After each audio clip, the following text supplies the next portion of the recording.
السلام عليكم ورحمة الله وبركاته. بسم الله الرحمن الرحيم. الحمد لله الذي بنعمته وعزته تتم الصالحات وتنزل البركات. الحمد لله الذي هدانا لهذا وما كنا لنهتدي لولا أن هدانا الله، حمدا كثيرا طيبا مباركا فيه. الحمد لله عدد خلقه ورضا نفسه وزنة عرشه ومداد كلماته. اللهم صل وسلم وبارك على حبيبنا وشفيعنا ومولانا قرة عيوننا إمام المتقين أمير الأنبياء سلطان الأولياء سندنا محمد النبي الأمي الأمين وعلى آله وأصحابه وأزواجه وذريته أجمعين. لا أسألكم عليه أجرا إن أجري إلا على رب العالمين. اللهم وفقني لبيان ما يحتاج الحاضرون إليه وما يصلح أحوالهم. إلهي أنت مقصودنا ورضاك مطلوبنا، فأعطنا كلنا محبتك ومعرفتك. الله تبارك وتعالى هما نذي طاعات عبادت لنذي صالح أمل لنذي خدای چون اترشق لنگل و محبت لنگدی، دعای خیر لنگدی، لطف و کرمی بلا قبول جبدا، همه نذا ایلون اتشرینگ، دوثی آرنگ، قوم خیشنگ، اینا تانگ، اغل غیدنگ، دنیا و آخر سعادت گننمک یدن عقلق بیفن انشاءالله.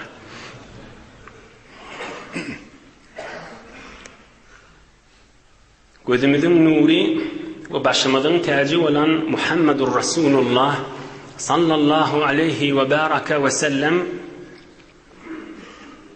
54 yıl önce yaşında Mekke-i Mükerreme'ni berip Huda için, din için öz vatanından çıkıp Medine-i Münevvere'ye uğrattı. Aham yolla kan yağdayla olup adamlara sataşıp Resulullah canı qavalap verirlere sataşıp çarvada koyun üstüne otururlara sataşıp bir gecede de beyik Allah kokladığı yine de bir neçe sataşacakları Medine-i Münevvere'nin yoluna bulan yağdaylardan hizmetine de pek Allah kokladığından yetirersin inşallah. İçinde bir mühim gerek görünümler olansan bir miktar içinde almalı dersler de şayet olağrak olsun. Yani inşallah izafa haşiye görünüme gitmeyeni, vaktini de almani, belki dertlemi de derman olsun deyip beyik Allah'ın koklamağıyla hizmetine de yetirerin inşallah.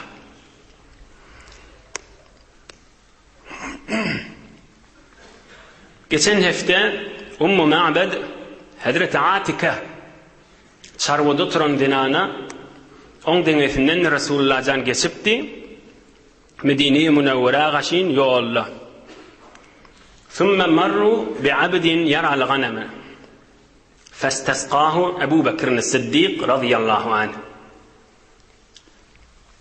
Ohamşul Medine-i Münevvere'nin yoluna bir kärger, bir qulluqçı bir adam çopallık edip koyun makıp duran. Oham Hazreti Ebu Bekir Siddiq Resulullah canın yoldaşı bilece var yali ol yankıp koyun makıp duran çofana ediptir süt su bir adın bağ mı deyiptir içmeye. Onunla o çofana ediptir yok zadım yok deyiptir. Oham yönü şu koyun ma süydü bağdı onda süydü kutardı inni zat emceğinne zat süt yok gelinne zat süt yok yoksa bererdim deyiptir. Oham onne peygamberimiz aytır icazet versen men sağacak deyiptir. Oham yank koyunu getirip geçen hefteki gurruna mengdeş Rasulullah sallallahu aleyhi ve sellem mübarek elini yan koyunun emcegine çekip Bismillah deyip dua ediptir. Mandan da süt geliptir. Ama hemmeler içiptirle, kanıptırla. Oham ol çofan koyun makıp duran aydıptır. Billahi men ente. Huda için senden sorayan kim olyan sen deyiptir. Oham Rasulullah sallallahu aleyhi ve sellem aydıptır. Men sana kim diyorum aysam dilime qayım bolarsan mı deyiptir. Hiç kime aytmasan aydeyin kim diyorum deyiptir. Son bu mahal bu qunma yağdayda, qaçağaç yağdayda, oğrunşa yağday bilen mariyada. Onu o çoğan aydıptır, yuha aytmayın deyiptir. Vade diyen deyiptir. Oham şey diyenine Rasulullah sallallahu aleyhi ve sellem aydıptır. Fe inni Muhammed Rasulullah İbn-i Abdillah sallallahu aleyhi ve baraka ve sellem. Onunla men adım Muhammed, dadım Abdullah, Allah Teala'nın iyi veren bendesi men deyiptir. Onunla ol çoğan aydıptır. Kureyş bir teyade bir adam çıktı, din dürüttü diyerler senmiş o deyiptir. Onu Kureyş aytdiya da şonu. Yoksa men Rasulullah deyiptir. Peygamberimiz sallallahu aleyhi ve sellem. Oham onu dine çağırıp Allah'ın kelamından okuyup Hudaya çağırıptır. Oham o çoğan aydıptır. Eşhedü enneke nebiyyun ve enne ma ci'te bihi hakkun ve ana muttabi'uk. Oham o çoğan aydıptır. Men anditşen sen hak peygamber deyiptir. Men anditşen senden gelen zat hak deyiptir. Ana muttabi'uk. Men iyiliğine düşecek deyiptir. Koynuma verecek deyiptir. Men şimal iyiliğine düşecek deyiptir. Ana muttabi'uk. Bir daqiqa, yarım saat, 10 daqiqa görürüm menen. Men iyiliğine düşecek deyiptir. Ama Rasulullah can gördü veriyen cevabını. Peygamberimiz aydıptır. فقال صلى الله عليه وبارك وسلم إنك لن تستطيع ذلك يومك فإذا بلغك أني قد ظهرت فأتنا كذا في الدلائل للبيهقي. Can oğul bu mahal bolmaya sana deyiptir. Hazır Müslüman mollun Müslümanlığın kabul edeyin. Yönü basımlıkta eşitersin Muhammed Peygamber'in dini yayraptır. İslam dini yüze çıkıptır, izzet tapıptır deyip eşitersin. Men Medine var yaniptir. Medine'den gurrun eşitersin. Muhammed Peygamber din alem cihanı yayradıp başlat deyip şonda evlenmeni gel gözleşi otiniptir. Yönü hazır koyunun menen, çapallığın menen bol. Kulağın gerde geziyor deyiptir. Hiç kime de zada etme. Mümin, Müslüman, sahaban mı oldun sen deyiptir. İnha bir de Müslüman mın dengesinden geçip hazır işin menen mol fırsat tapsan gel deyip Resulullah can mınne yok. Hoşlaşıptır. Peygamberimizden ders almalı. Kıskacık dersin ay değil. Edip on halını yağdayın gözleyişini görsen ay. Müslümanlığını kabul ediyorti. İmana sallı. İmana girmegine sebep bollu. Ama hazır kayıtma deyiptir. Oham hazır kayıtma diyeni bilen hemişelik bolliptir mi? Yok. Ama her vakt kök gelenne, fırsat gelenne, haçan şu oğrinçalıktan çıkar, işte yüze çıkar, pek din, Allah'ın buyruğunu yüze çıkarıp kıygırıp aytmalı olur. Ama şunu eşitenden sonra güymene ama deyiptir. İşte ikimine ders. Vaktiki fırsat vakt bulup duqa, vaktiki yüze çıkıp duqa, vaktiki hiçbir müzahametçilik bulman duqa, güymenmene vakt yok, evlenme gelliptir. Haber geldi mi Medine'de Resulullah çıktı deyip derrev gelliptir.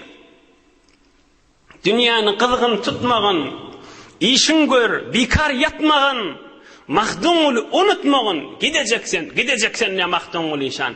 Fırsat bolandan sonra güymenme, derrev gel yanıma deyiptir. Dersir kimede. Mın deneysinden ne geçtiler? Medine-i Münevvera'a kaşın. Resulullah can öz hemişelik şehrine kaşın. Bir şehri ki Resulullah can barandan sonra ona Medine-i Münevvere deyiliye. Yolla Medine-i Münevvere yakin laf geliyor. Ve kana fi tariq lassani. Yolla iki tane oğru varmış. İki tane oğru yönü oturanmıştıkla bir fırsatda bir oğurluğa dersi. On Resulullah sallallahu aleyhi ve sellem bunları öğrettir. On bunlardan soraptır.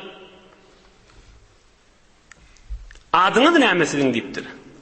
Onun bilin adımız Muhanan niptir. Muhanan neydi? Adamın inlemeyen pest adamları deydi. Muhanan bir ikimiz bir pest adam. Adam sanına koşulmayan adam diptir. Onun peygamberimiz bunlara Kur'an-ı Kerim okuyup Allah Teala'nın kelamını okuyup bunlar dine çağırıptır. Siz mümin, Müslüman olun deyiptir. Onun ikisi de Müslüman oluptur. Yolun uğruna iki tane oğru Resulullah can onları Müslüman ediptir. Onun peygamberimiz ediptir. Ola adlarına ne deydi? Muhanan neydi? Muhanan, ihanet edilen, innelmeyen, pest adam deyiptir. Peygamberimiz aydıptır. İnni demeylek sizin ikinizin adı mukraman, silahlı adam siz deyiptir. Siz imana girdiniz deyiptir. Siz odal muhananınız. İnni demeylek adınız ne?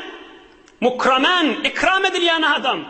Sizin demeylek kalbinizde nuri iman mı? Siz tövbe girdiniz.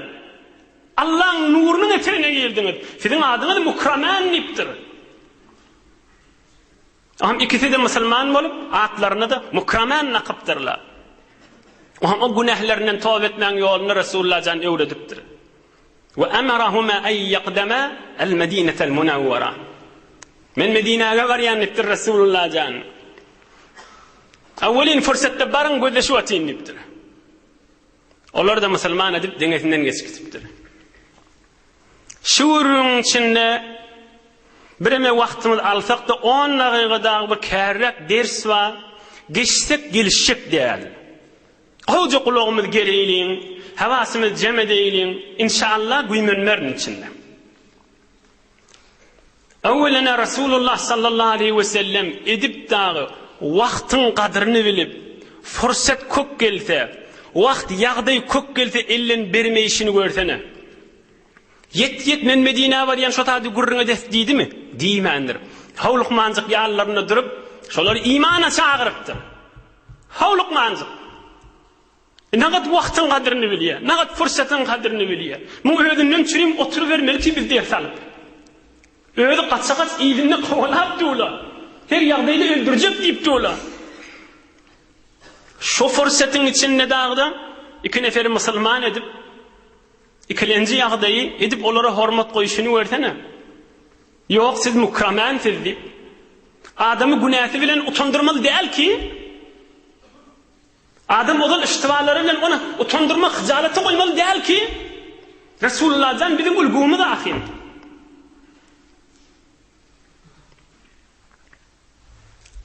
Mukraman siz bir silahlı adam deyip ona edip hürmet koyuşunu versene.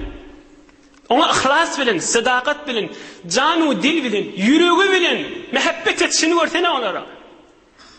Ey mümin Müslüman doğalla, bir adam günahkar olsa, adamın özüne yüreğini avıymalıdır, ediyen günahını yokuş vermelidir. Neyin ki şola adamı? Ediyen günahını yokuş vermeli. Hadirçek şola adam yokuş vermeli ne mi deyip, belki bir tövbe etsin deyip, yöne yüreğine çeyinden narahat bolmalı. Sen Müslümanın bolmalı yağdayıdır şey. Onlara ihlas bilen utandırmalı. Oğru, hayır.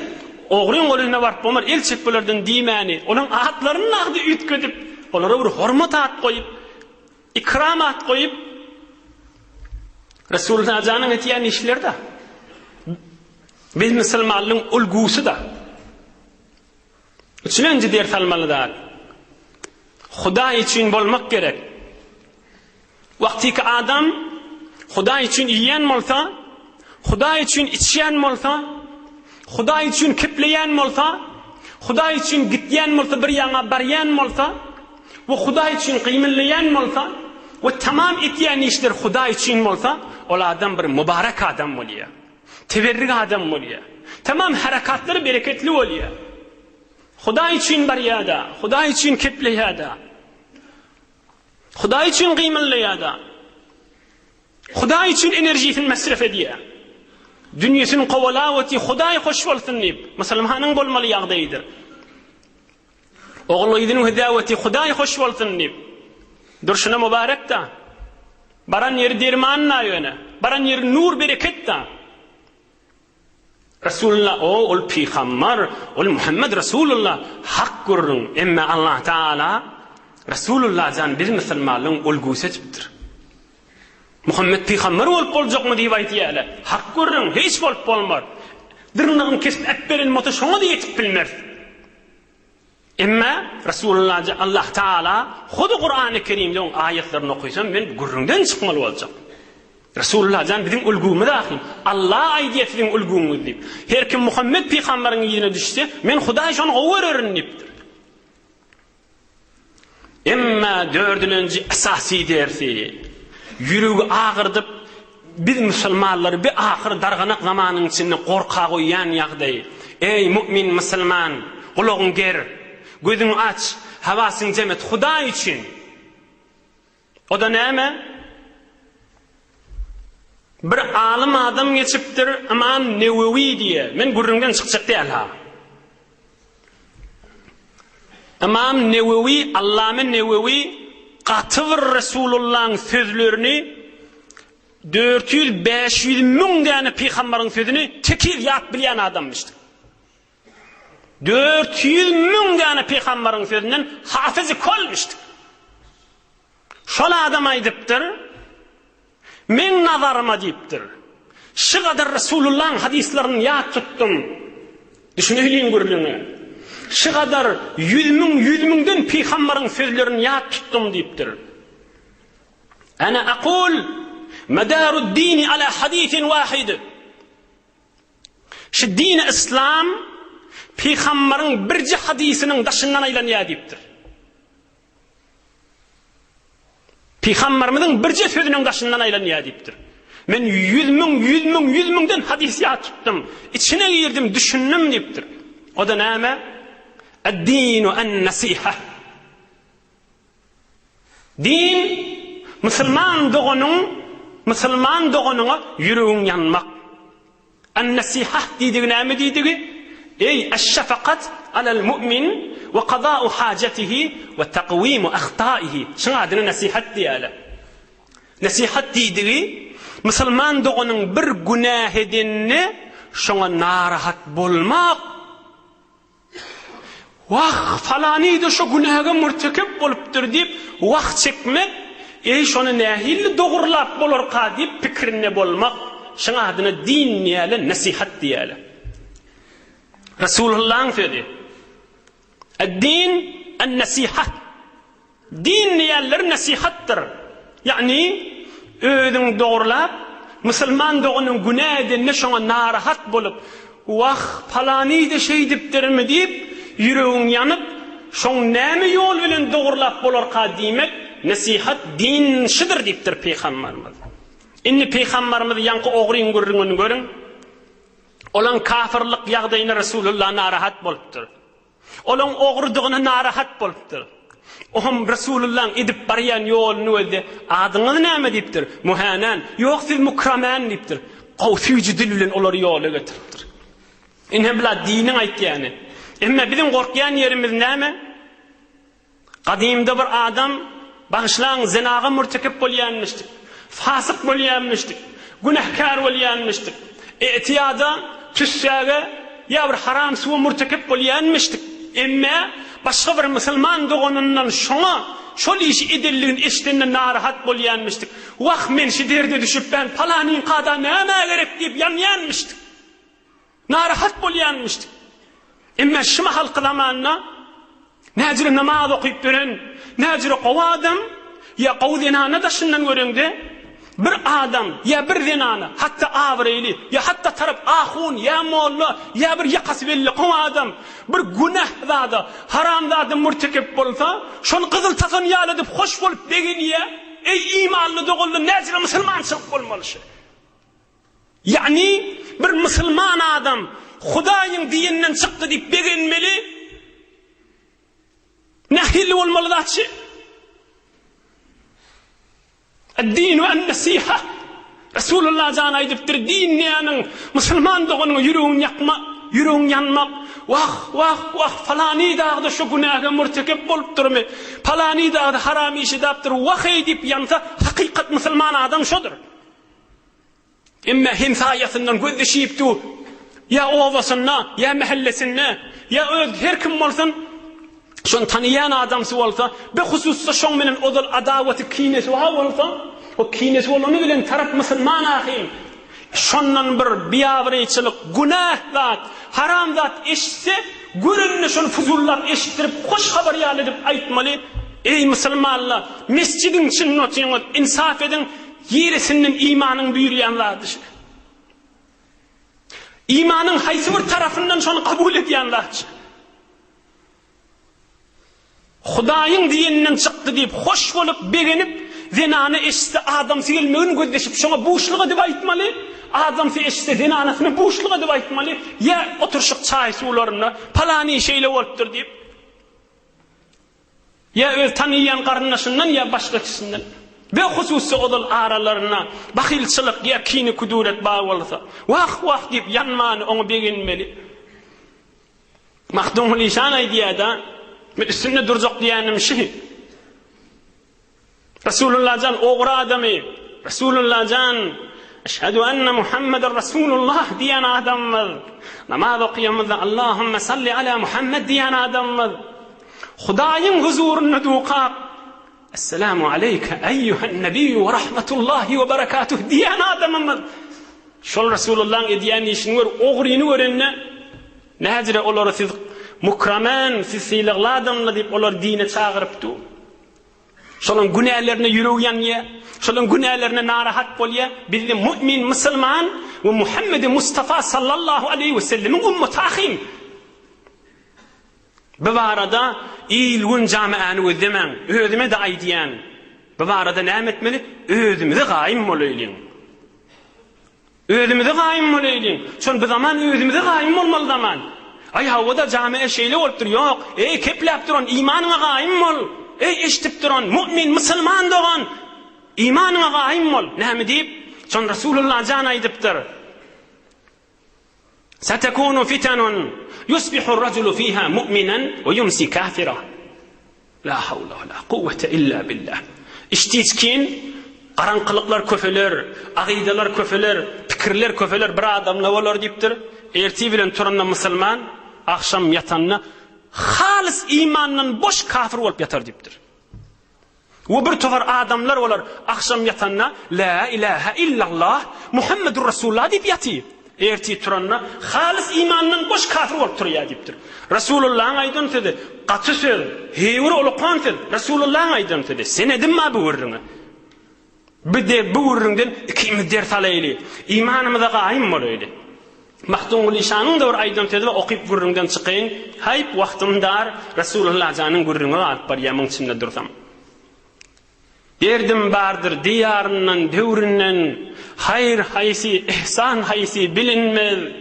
Zalimlaryň jefasından, jewrinden, iman haýsy, islam haýsy bilinmez. Sohbetinde hak kelamyn söýlen ýok. Halal haram parhyn bilip saýlan ýok. Meclisinde bir nasihat eýlen ýok. Sut haýsydyr, ziyan haýsy bilinmez. Aslında iman näme, musulmançylyk näme, islam näme, gowluk näme, hudaýçylyk näme? Luq bilinen atda. Aýdyp duran kefi, beginip duran zady imanyndan çykaryp öti, hatta aýsaň çykarsa diýip İmanymyza gaýym bolayly. Ýene bir däne teberrüken Resulullah'ın da şu barada sözüni aýdyn, o hem inşallah sünnen geçeýin. Resulullah jan aýdypdyr, ey musulmanlar, ceddidu imanakum.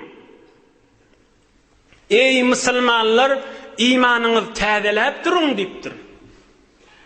Ohum qila ya Resulallah, ve keyfe nuceddidu imanana?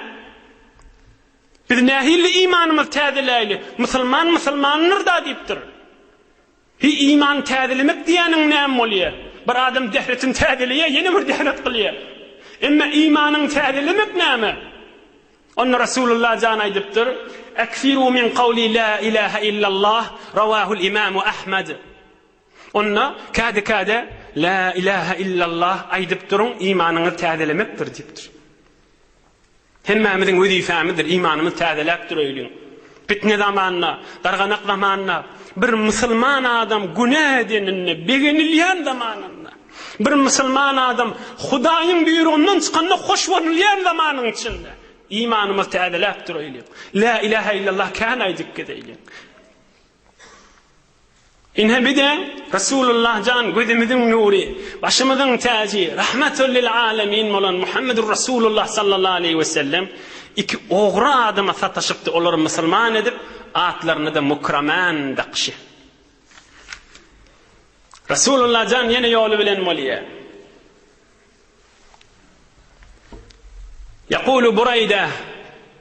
يقول بريدة رضي الله عنه لما جعلت قريش 100 من الإبل لمن يرد النبي المصطفى صلى الله عليه وسلم.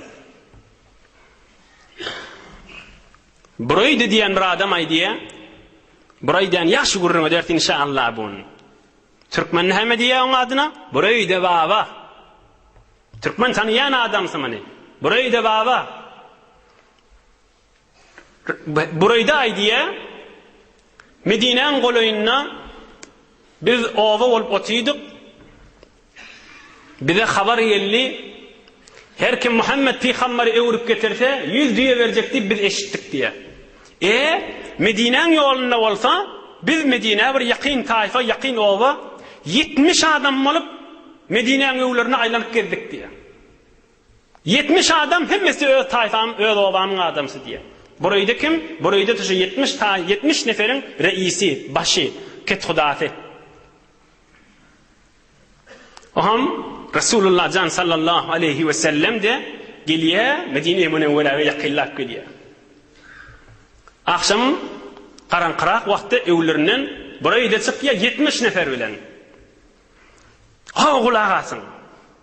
Resulullah can aydiye karanqı vakti satışıyla. Burayda evlerinden inne. Kepleyensileri, başları. Men ente?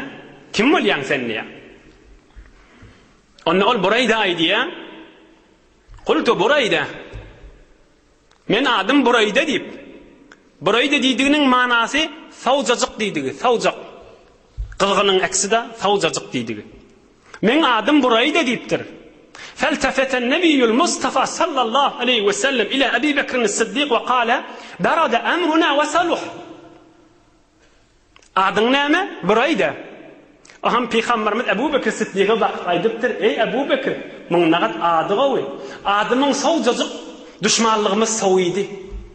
Biz dost bolduk bu adam bilen diýipdir. Şoňa adyndan şikefi süýjilik köpläwetiha. Adyň näme? Burayda. Burayda diýdigi sowjajyk diýdigi. Ey Ebu Bekir, muňnagat adı gowy diýipdir. Sowuk diýdigi muň ady. Düşmanlyk oda aramyzda ýok, ateşe düşmeni aramyzda ýok, sowjak bolduk muň menen diýipdir. Aham Peygamberimiz ona aydıptır, sen tayfan näme diýipdir. Burayda aydıptır, men tayfam Aslem diýipdir. Aham Peygamberimiz Ebu Bekir Sıddık'a baktır. Nagat men tayfasy gowy. Aslem salameti deňilýe, sag bolduk, rahat bolduk diýipdir. Nagat awadan tayfan ma diýipdir ona. Bu ahlak näme? Aham aydıptır Resulullah can, Aslem'in haýsy bölüginden diýipdir. Aham Hazreti Burayda aydıptır. Aslem'in Beni Sehm'inden niptir. Beni Sehm, pay, seham. Aham Resulullah can Ebu Bekir Sıddık'a aydıptır. Haraca sehmuke ya Ebu Bekir. Hay paylı oldun Ebu Bekir deyiptir. Boş kalmadın deyiptir. Nahat o adam mı deyiptir. Buraydan adından, tayfasının adından qaw kepler, füzü kepler çıkarıp atayım. Aham karanqyň içinde Burayda soraptır. "Wemen ente?" Sen kim bolýan diýipdir. Resulullah jandan soraptır. Onda Resulullah sallallahu aleyhi ve sellem aýdypdyr. "Ana Muhammed Resulullah ibn Abdullah." Men Muhammed ibn Abdullah Resulullah diýipdir. Aham Resulullah jan wagt bersen sana Kur'an-ı Kerimden Allah'ın kelamından okuyayn diýip okypdyr. Hudaýa bende bolmaga çağırıpdyr. Dini İslam'a çağırıptır. Aham burayda Näme dip geldi ýa-ni? Rasulullah'ı öldüreýin dip gelen adam 70 nefer bolup. Aham burayda aýdypdyr: "Eşhedü en la ilaha illallah ve enne Muhammeden abduhu ve rasuluhu." Musulman bolup kelime-i şehadet aýdypdyr. Aham kavmına aýdypdyr: "Ey kavmym" dipdir. Rasulullah'ın öýde üstümizden gelip imana gireýin dipdir. 70 nefer 70'te şo wagt iman kelimesini aýdyp hemmesi musulman bolupdyrlar. Ýolun uğrunda Mekke-i Mukerreme'de 13 yıllap can çekip Allah'ın kelamını okuyup doğa 70-80 nefer Mekkeli musulman olmalı. On dersini işte vururma da illa. 70 nefer biri de kalmanlar. Hemmesi musulman olupdyrlar. Hemmesi Resulullah canın sahabesi olupdyrlar. İmana giripdirler, nura giripdirler, hidayete giripdirler, Allah'ın rahmetine giripdirler. Aham Peygamberimiz sallallahu aleyhi ve sellem yatsı namazın vakti oldu dipdir olara. Tertibini öğretipdir. Men imam oların sizde iyilinde durup üyersiniz dipdir. Fesalla Resulullah sallallahu aleyhi ve sellem el-işâ'a ve sallav halfehu. 70 nefer Ebu Bekir Sıddık hem Mescid Resulullah'ın iyilinde üyüp yolla çöl meydanına yatsı namazı okuyupdırlar. Aham Peygamberimiz sallallahu aleyhi ve sellem qawqulağasın. Bir kef aýdypdyr. Aslem salamahallahu ta'ala. Qifar qafarallahu ta'ala laha. Wallahi ma ana qultuhu walakin Allah ta'ala qalahu. Kaza fi sahih al-jami' as-saghir.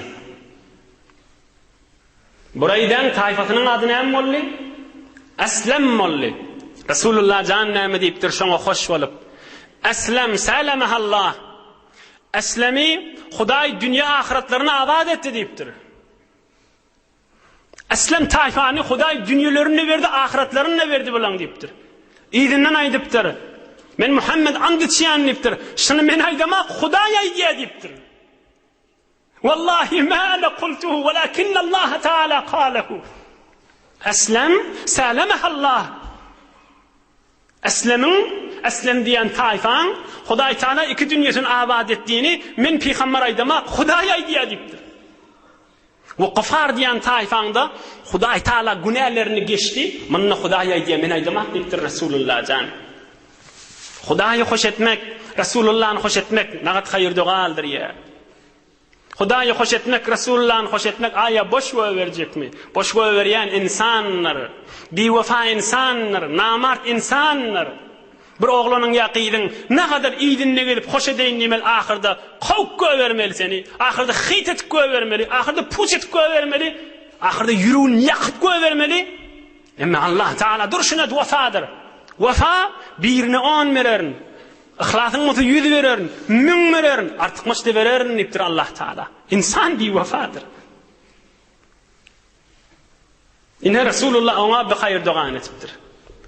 Emma burayda baba Türkmen tanıya diýdik ýanky buraydan nähilli. Buraydan bir ogly barmyşdyk olay diye. Yaqulu ibnuhu sami'tu walidi Burayda radiyallahu an أن النبي صلى الله عليه وسلم قال له ولحكم بن العمر القفاري أنتما عينان لأهل المشرق. Peygamberimiz bir wagtça ýanky Burayda musulman bolly 70 nefer oğlutsa musulman bolly. Şoňa Peygamberimiz we Hakim ibn Amr iki nefer aýdypdyr. Siz Meşrik tarafın gözü ýok adamyň gözü suwsap duran adamlaryň çeşmesisiz diýipdir. İkisiniň de makbareti ýerde Marada, Türkmenistanyň Marasynda. Resulullah can dünýeden geçenden soňra din ýaýry diýili, İslam ýaýry diýili. Bikar oturmaýly diýip gelip Medine-i Munawwara garp tarap, Gunmatar tarapda Peygamberimiz aýdypdyr: "Ey Burayda we ey Hakam, sizin ikiniz gündoğur tarafın çeşmesidirsiniz, nurdursiniz siz diýipdir." Şo ikisi de soňram gelýär, Horasan tarafa gelip Marda galyp ilm seçip şu mahalla makbaret şotada. Ziyaret mübarek ziyaret kat şotada. Hazreti Burayda Türkmen näme diýär? Burayda baba diýär. Hazreti Burayda radıyallahu anh Şol burayda şol Resulullah jan Medine var yaqa yolla musulman bolan burayda babaşa. 70 nefer ö tayfasından bir daqiqaň içinde musulman eden adamşa. Sonra hem de iman din seçeýinip, nur İslam seçeýinip, yurdunu ep berip, sonra oğlun şo bilen şo taýda galyp, marly bolup giden adam. Radiyallahu an, Hudaý ruhun hoş etsin. Bir qysgaçyk almaly derslebe, onu aýdyp inşallah iýidin alyp gideriz. Ey mümin musulman dogallar. Resulullah janyň ahlagyndan ders alaýlyň. Bismillah. Hazreti Buraydaga aýdypdyr, adyň näme diýipdir? Burayda. Heynagat sawjak sen adyň diýipdir. Taýfaň näme? Aslem. Heynagat salamati desen diýipdir. Ebi ahlak näme? Ebi ýoly getirmek näme? Ey musulmanlar, biz de şoň ummata ýanky görüň. Resulullah'ın ahlakını görün. Ne danam kudamin sokan guyemet, kevala terizan çemen guyemet. Ne mi diyelim biz Resulullah'ın ahlakı vardı? Ne mi diysek yukarıda? Şun adını dağda qova yorup, Müslüman olmağına sebep bolup ötüydü. Öz içeriğimizde ahlakımız nahilli. Eğer hele oğulgıyız, öz inatamızda ahlakımız nahilli. Öz öyde ayallı oğlumuzda ahlakımız nahilli. Öz oğulgıyızımızda ahlakımız nahilli. Öz qoňşularymyza hem saýalarymyza ahlagymyz nähilli. Resulullah jan bir ýöwünden çykan adama bolup duran ahlagyny görsene. Häzir musulman bolma qadem tarap. İkilenci ders almalylar. Nähilli waliya Mekke-i Mukerremede Resulullah jan 13 ýyl näme? 53 ýyl Mekke'de bolupdyr. Mekkeň adamlary Resulullah'ny halys tanyp ötýärler. Yine de musulman bolan akla. Aňyrsyn mersin tanyp ötýärler. Yine imany bilen akla. Emma burayda ýanyk adamlar 5-10 daqiqa oturşypda musulman bolýarlar, imany birýärler. Näme alamaty şu? Ey jan dostlar, näme ders başynda? Bahillik, içgaralyk, hasadet. Bir nefer üsünni şoň ayagyndan asyljak bolmak adamy imandan alyp galýan ha. Ulqan görüň. Ebu Cehil näçe de aýdypdyr? Muhammedin hakdygyny bilýän diýipdir. Taýfam başga diýipdir, ýoksa iman getirerdim diýipdir.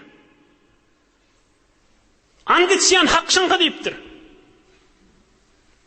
Görüp atýşdanna. Bir öýde 5 daqiqada musulman bolmaly. 13 yıllar Allah'ın kelamını okuyup duqa, o vasın adamla musulman bolana. La havle ve la kuvvete illa billahil aliyyil azim. İçgaralık, bakillik, adamı imandan alqaliyan. Ondan süreyim, mel'un şeytan näme diýipdir? Ey musulman ders al, ey hajaga ders al, ey jowan dost ders al, ey ayallygyň ders al. Resul şeytan lain näme diýipdir? Bir adam bahil bolsa, bir adam musulman dogonly içgaralygy bar bolsa, musulman dogon üsünni gyn görýän bolsa, görükçiligi bar bolsa, men şol adamdan gaty tamam ba, welewinki şol adam namaz okuysa onu men innemeýän diýipdir. Arada tutsun onu innemeýän diýipdir. Näme diýip? Şol bahilçiligi bir gün şonu ýykjagyny bilýän diýipdir.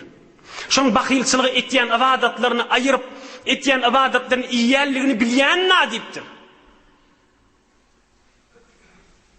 Bir adam namazyny okuysa diýipdir. Aradasyny tutsa diýipdir. Men şeytan, eger şol adam bahil bolsa, şondan tamam ba diýipdir. Göwermeýän şonu diýipdir. Onu bir gün ýykarny diýen diýipdir. Şu bahilçilik şonu ýykjagyny bilýän diýipdir. Oglun kepmäýşi. Al kepmäýşi. Kulukdan saltdy, bu kulukdan çykarmaly görünmäýşi. Kulukdan saltdy, kulukdan çykarmaly görüň däl. Allah Taala kudret kelamyny aýdýa, sen wagt et, fe inne zikra tenfa'ul mu'minin. Wagt diýanyň musulman bolsa ötür, musulman bolsa peýda berer diýipdir Hudaý Taala. Şonu ýet bilen özüme bu musulman dogullama wagt bolsun diýip aýtdym. Hudaý eserin versin inşallah. Üçüncü we bu barada ahyrky ders, aham ýene iýdin alyp gider. Hudaýa çağırmak, da'wet etmek, can dost, Beytirip bermeğin günahdır. Günah yani Hudaýyň nahoşlygy bardyr. Beytme bollumy denden Hudaý sana kän wagt berdi. Inni öwürlip aýdyp durmak wezifedir. Ebele Rasulullah jan Hazreti Burayda babany ýola salşyny wezde. Burayda baba da soňram hiç bikar oturmany kän adamlar evvelin lehzede 70 nefer musulman bolmagyna sebep bolupdyr. Evveli şu olandan soňram soňuna ahilli bolar. Soňu barp marda jan bermek da. Başyny öýden musulman bolanda 70 nefer musulman edipdir. Soňrasyna amantdyr barp marda jan beripdir. Fasilany öýde ihlas etmek gerek. Resulullah janyň ummatyna jan ýakmak gerek. Öz ýakynymyzdan we daşymyzdan nägadar jowan oglanlar bar. Hudaý izzetini artdyrsyn, gelip gözünden ýaş akdyryp ağlawty. Men bir dostumma günäsini terk etdirip bilemek näme ýol bilen barmaly. Ay barakallah, ay Hudaý izzetini artdyrsyn. Nägadar nefer bolly, özüm aýtdym, näme ağlaýam? Musibet düşdümi? Ay Hudaýdan gelendir, näme ejen berýärmi? Däden berýärmi? Ay keple da diýemde, ahunjan ya daim, ya dostum, ya birdadym, ya dädem ulukon günaga murtekip şonu aýyryp bilemekdi, boyur gözünden ýaş akdyryp otyda. İman diýelemiňa. Maşaallah. Resulullah jandan galan paýdan hakly bolmak diýelemiň adyna. Peýgamberimizden galan paýdan boş galmasızlyk diýelemiň adyna. Gözünden ýaş akdyrypdy da, men dostum şeýlemişdik diýip. Men dädem şeýle diýip jowan oglanlar gelipdi da. Näme men adyna näme diýäle? Peýgamberimizden galan paýdan paýly bolmak diýäle. O da näme? Hudaýyň dinine gaşyn çağırmak. Hay maňa galypdyrmy diýmesizlik, maňa galypdyrmy diýen adam Resulullah jandan galan paýdan paýalmandyr. Hey!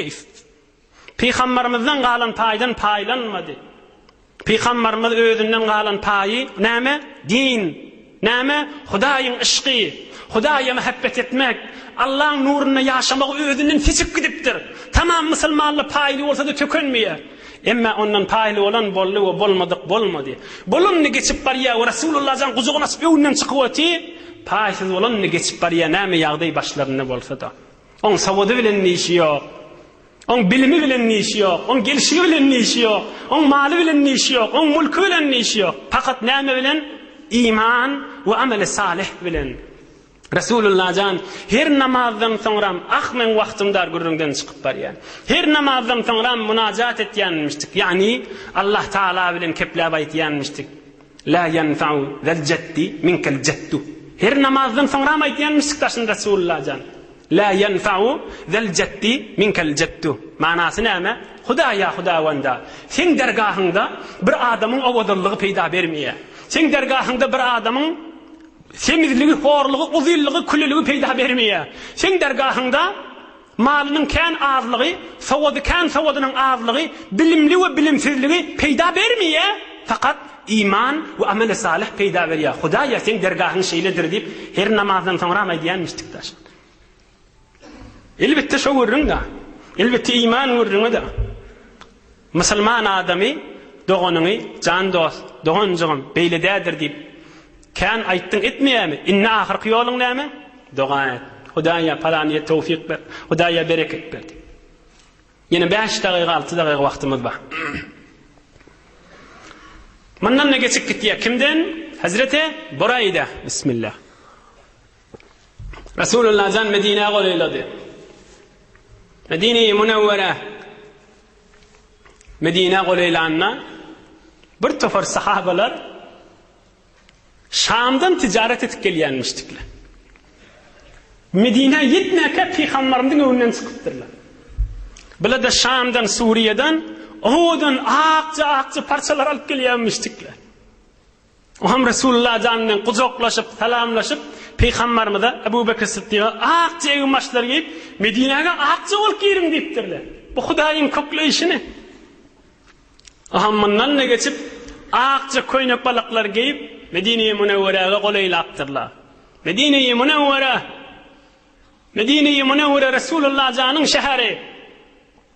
Resulullah janyň garry daýlary şolak çatadan. Resulullah janyň garry ejeti Medineli. Medine-i Munawwara gowgulagasyň. Resulullah canın şehri.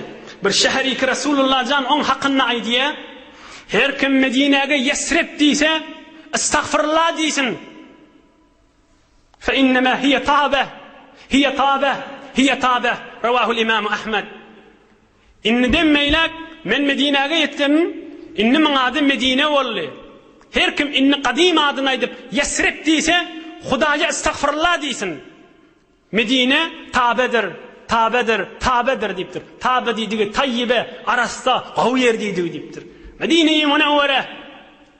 Medine-i Munevvere var. Medine-i ki, şehri ki Peygamberimiz aydıptır şan hakkında.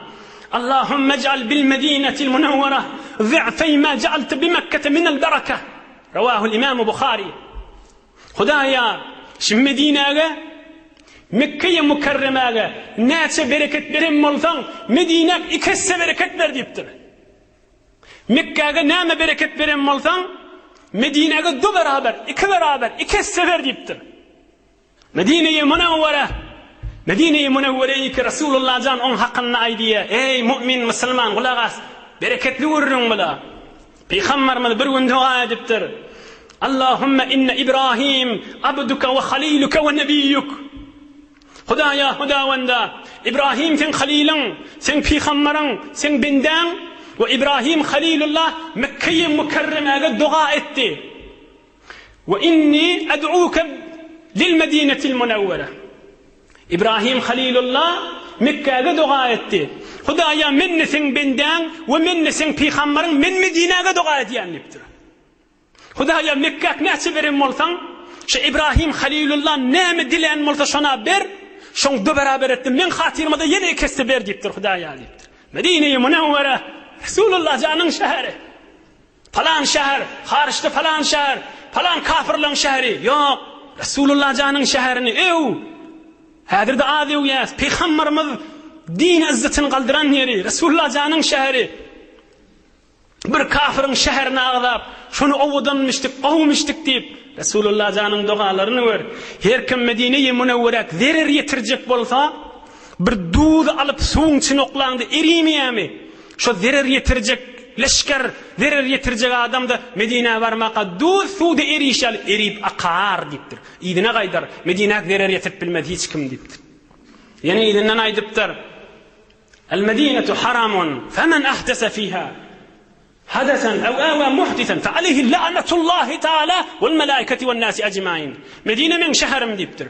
Her kim şimdi Medine'de men getiren yolumdan başka bir yol tapsa, Huday şuna lanet etsin, perişteler şuna lanet etsin, tamam adamla şuna lanet etsin deyipdir. Men şehrimde gelip dağı, özünden yol çıkarıptı, tede yollar çıkarsalar, Hudayın, periştelerin adamların laneti olsun deyipdir. Şol Medine-i Munevvere'ye olaylattır. Medine-i Munevvere'yi ki, aydıptır Resulullah can onun hakkında, la yuhtala halaha, ve la yuneffer sayduha. Yine demeylek, Medine'nin otunu yığmağı diyeceğiniz yok, Medine'nin haramım deyiptir. Her kim Medine'nin otunu yığma diyeceğiniz yok deyiptir. Mekke-i Mukarreme'nin haramının içine ot yığıp olmaya da, ay bikarlıktan ot yığmağını diyeceğiniz. Şun otunun da hürmeti var deyiptir. Bir vakt Medine'ye bir şikar gelse, av gelse, şun öldürmeye de hakkınız yok, kovmağına da hakkınız yok. Medine'nin haramım deyiptir Resulullah can. Onda aydıptır. Megerin ki diyesinin malını ot bereyini biğamasa, keyfine yığmağına icazeti yok. Satmağına da yığmağına icazeti yok deyiptir. İnha şol Medine-i Munevvere'ye olayla diye. Hulasa Hicri yılın dislap kıyılı şimahal 1434. yıl doğruca Resulullah can Mekke-i Mukarremen eppertti Medine yetenden Hicri diyerliği şondan çüreyim. Peygamberimiz Mekke'den Medine'ye yetenini deydi. Bir 5 dakikada vakt verin inşallah koyup Medine'ye yetti tamam edeyin inşallah. Hicri yıllan dislap kıyıl 1434 yıl geçiptir şimal. Rabi'ul evvelayın 8'ine düşemmevün Medine-i Munevvere'ye yetiptir. Öylüdün sonra. Miladi yılın 622. September ayın 23. günü dakik senetli vurun Medine-i Munevvere'ye yetiptir. Göreylin nahilliyeti. Medine'nin Müslümanları 3 gün meri günne çıkıp gözleşmiştikler Resulullah canı. Ahir qılğın bolup, gün üstülerinden vurup, bu ne gelmet dip idine vurulýamyşdylar. Şembe, yekşembe, döşembe, 3 günlap gözleşipdirler. Inni yetmeli mahaly boldy dip. Naham şembe un gelmändir Rasulullah da. Yekşembe unna çykypdyrlar. Kan adam bol. Şuň yeter dip. Erti bilen çykýanmyşdyklar. Ta gün erti bolup, ýaxşy qızgın kelellerinden vurýança gözleşýärmişdiler. Bu ne gelmet dip yekşembe un idine vurupdyrlar.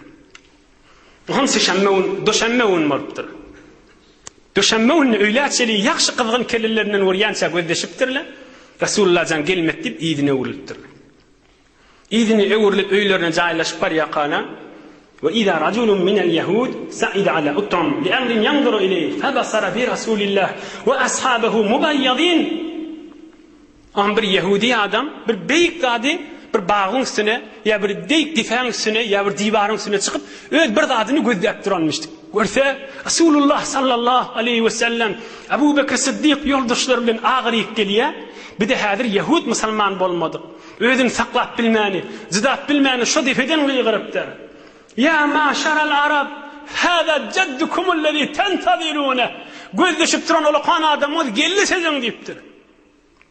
Fastaqbalahu sallallahu aleyhi ve sellem 500 min el-ansar 500 nefer dag bolup tamam hele yerkep oglan uşak bilen hemmesi çykyp Rasulullah geldi dip hemmesi istikbal edip öwünden çykypdyrlar. Qubadan aňrak Medine-i Münewwereň ilerrak ýerinden. Aham oglanjyklar ýaş gyýdylar, goşşy Rasulullahdan istikbal etdiler. Goşgylaryny okyp inşallah tamam edeyim. طلع البدر علينا من ثنيات الوداع وجب الشكر علينا ما دعا لله داع أيها المبعوث فينا جئت بالأمر المطاع جئت شرفت المدينة مرحبا يا خير داع أشرق البدر علينا من ثنيات الوداع جئت شرفت المدينة مرحبا يا خير داع جئتنا تمشي رويدا نحونا يا خير داع صلى الله عليه وسلم معناسي ayın nördüğün Allah geliyor deyipti. Adamla Medine-i Münewwere'ye gelip o Medine-i Münewwere'den çıkıp bariyaka hoşlaşıp yola salıp koyuveryen yerlerinden Resulullah can geliptir. Ayın nördüğün Allah geliyor deyiptirler. Biz vacip, bir de lazım Hudaya şükretmek. Ne deyip? Hudaya çağırıyan bir bende geldi bizim üstümüze deyiptirler.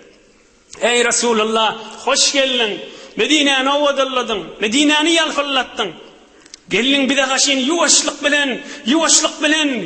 bilen yürüyüp Medine'ye gelip bir de hoş ettin ya Resulullah deyip bir tarihi ovadan belki Müslümanlığın hicri tarihi şundan merik başlaya. Resulullah sallallahu aleyhi ve sellem Medine-i Münewwere'ye yetip ondan 1434 yıl önce şu mahalle Muharrem ayının içinde doğruca ödü olup düşüyordu. Sallallahu aleyhi ve sellem. Bir alham, 3 kul huvallah, Suriye Felak-ı Nas koşup inşallah ötürlen ruhuna bahşedip dua edersin inşallah.